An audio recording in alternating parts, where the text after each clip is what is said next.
Täna toimus Suuräänis juba traditsiooniline üritus Elkurkõnd.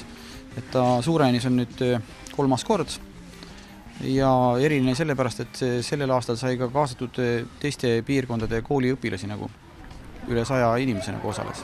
Kui nüüd võrrelda 5 aasta tagust Eesti liiklust ja Elkuri kandmist tänasega, mis on muutunud? No kindlasti see Elkuri kandmise ja vestide kandmise on hoopis teine, mis oli varem, et praegu nagu, ma ei tea, kas varem häbeneti või oli ta lihtsalt inimestel ei olnud seda. Eks siin väga palju on ka seda profülaktilist tööd tehtud, et Elkuri kandmisel parema tulemuse saamiseks me käime ka koolides siin hommikul, teeme õpilaste poolt Elkuri kandmise kontrolle.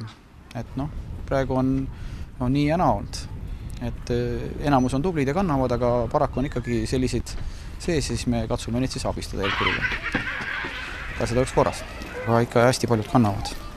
Et selles suhtes on tublid ja eks see nende enda elu hind on see kõik.